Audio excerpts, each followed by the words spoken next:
তো এখানে একজন কমেন্ট করেছে, দাদা জিকে কোথা থেকে পড়বো?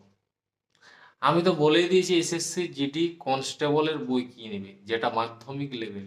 এসএসসি জিডি সিজিএল এর বই যদি কেউ কিনে, সেটা গ্রাজুয়েশন কলেজ পাস লেভেলে, ওটার থেকে পরীক্ষাতে আসবে না, ওটা আলাদা। ঠিক আছে?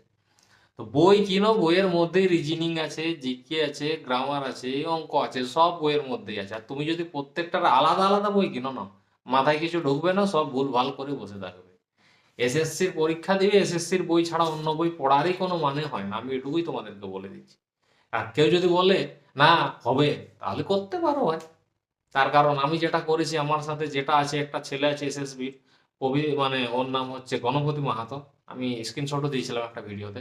ওকে জিজ্ঞেস করবে, ও সেম বই পড়াশোনা করেছিল। চাকরিটা এমনি হয়নি, সঠিক প্রসেসে যেতে হবে। রাস্তা থেকে একটুকু ট্রেন যদি তার লাইন থেকে একটু বেরোয়, সব গেল, সেরকমই এটাও তুই কেস। আশা করি